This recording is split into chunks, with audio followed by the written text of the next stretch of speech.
On these wanderings, we have encountered a young parent with a fighting dog, a dedicated soul who knows 160 people living in the area, listened to a retiree who collects and returns shopping carts in the evening, met a disabled musician in a multi-dimensionally vulnerable situation searching for someone to talk to, considered a self-appointed soccer referee who organizes spontaneous matches in the neighborhood, seen how nature has tormented a tree, talked to an elderly man who regularly asks children to climb down from trees and rooftops, sat on a bench during a volunteer-run homework help session, spoken with homeowners resting on their rakes, seen the home outside the home, noticed a place where someone tossed a cigarette butt, met marginalized people who grow vegetables together, but for entirely different reasons, encountered a girl who lives there but is rarely here, met a couple of boys who don't want to live anywhere else, appreciated the difference between a split oak and a turned pine post, heard many who know where the boundaries lie and which ones should not be crossed, seen houses that express who lives there but mostly indifferent houses, been told the tires can stay, experienced the lively green space in the middle of the area, where blankets, grills, scents, and the murmur of various languages mix, leaned over a fence to speak with a person who has been waiting for a decision for 8 years, found a housing association that claims to be part of the solution, seen untamed nature from a vantage point, seen private area signs where no private area exists. We have heard rumors that some only visit the area every 4 years, understood that needy youth sometimes buy on credit at the local kiosk, and listened to something that sounds like a living city.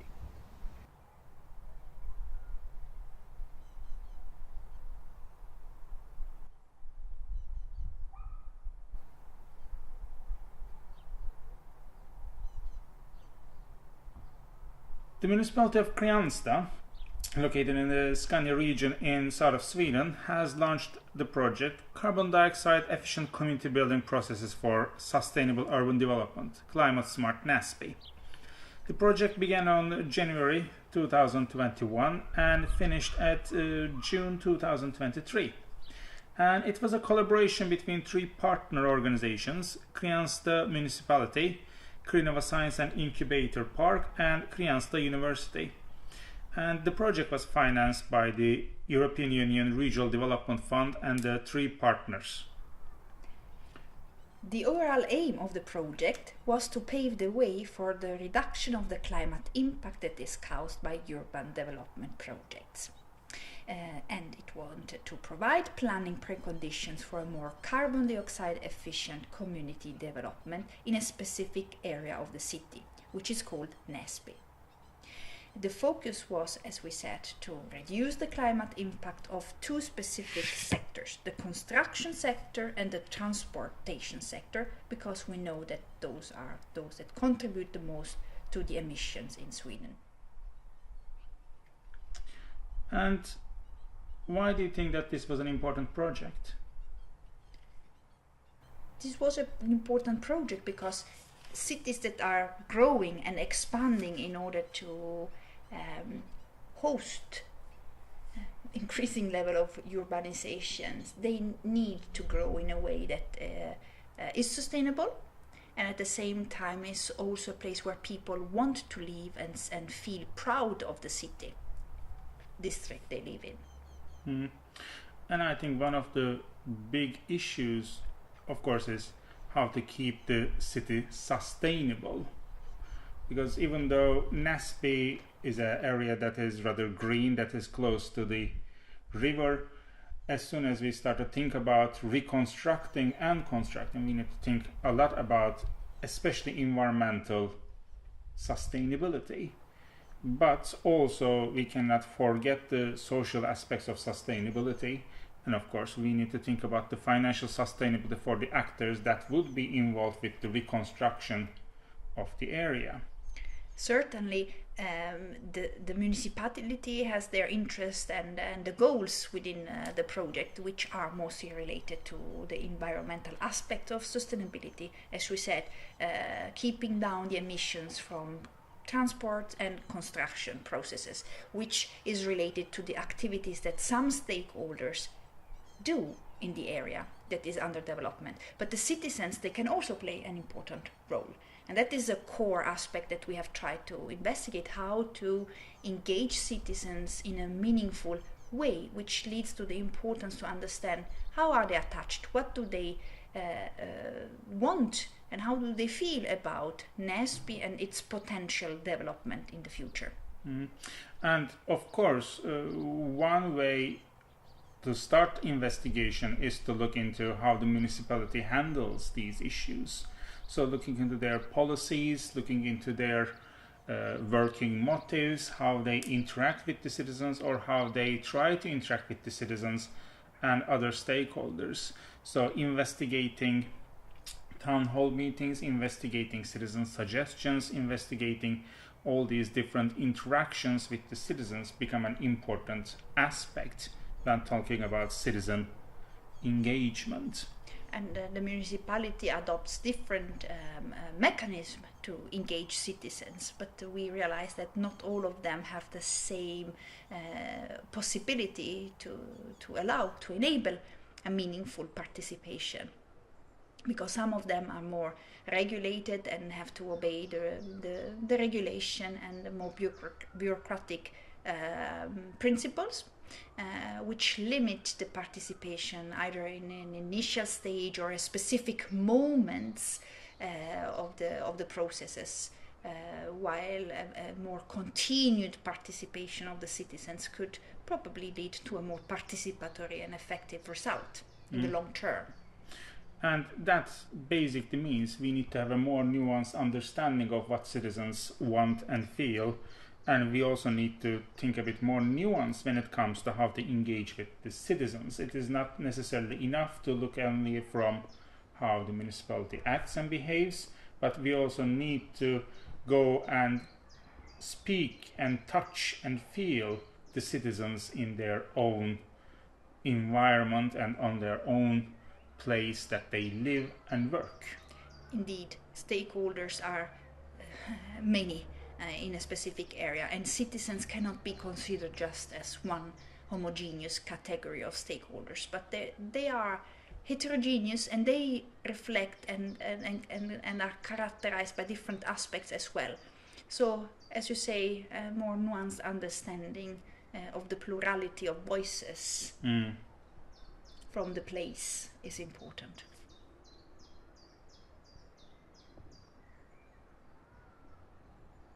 We approached NASP with the concept of an insider view. We wanted to unfold the possible design spaces of NASP.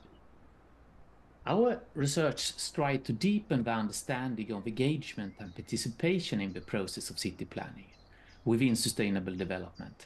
In this phase, we also strive to get to know people and groups of people, have a presence in the area, listen in, and experience the Mandan life. This was a good preparation for upcoming workshops and exhibitions in the next phase. So today we will talk a bit about our method, Walking with Others, that we used in the Climate Smart NASP project. What do you, Kari, think is the most unique aspect of this method? Yes, there are several things that distinguish this method from more traditional ways of engaging citizens. I would say that one of the most important things is that it's so area-focused and design-driven. Our focus was on capturing the particular, things that distinguish NASP and its residents from other places. We really tried to capture the specific and unique qualities of NASP through the people we interacted with, rather than collecting general data or striving for abstract descriptions. Exactly. And by actually walking around the area and having open conversations with people in their everyday environment, we got a much more nuanced and rich picture than what you can get through, for example, a survey. Yes, and I also think it's important how we strive to creating trusting conversations where people feel comfortable sharing their feelings, hopes, and fears about the area. These are things that can be difficult to capture with more structured methods. Another thing I've been thinking about is how we consciously avoid predetermined question and let the conversation develop freely. In that way, we can break habitual thought patterns and find new angles on the issue. Yes, and that connects to what you said about us trying to stretch out time and create space for the unexpected and previously unknown. It becomes a kind of openness and curiosity towards what we can discover together with residents, moving through the area. And at the same time, the method also has an artistic dimension, where we document the walks with a combination of maps, photos, and small stories. It became a way of capturing the vibe of the place, not just the facts. Exactly. And the idea is that all these particular insights can be used as a basis for more targeted workshops and dialogues around how the citizens could engage in climate smart solutions, so that we can move from open exploration to more concrete ideas and proposals.